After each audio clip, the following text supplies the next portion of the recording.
Assalomu alaykum, barchaga xayrli tong. 13-mart stolimizda bugungi kunda 3-patsientkamiz yotibdilar. Yoshlari 36da.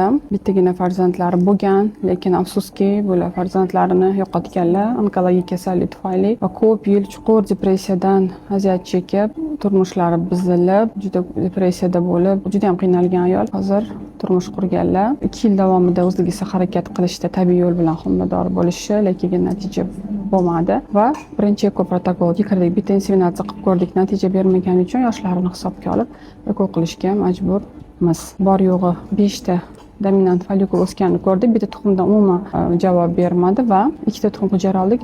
Yana ko'ramiz, boshqa folikullar bor, balkim chiqib qolar. Ishorasi. Qizimizga omad inshaalloh yana bir marta onalik baxti nasib qilsin va barcha ko'rgan kechirganlari iloji boricha eslardan chiqib ketib, endi o'rnini ketmaydi albatta, lekin ozgina bo'lsa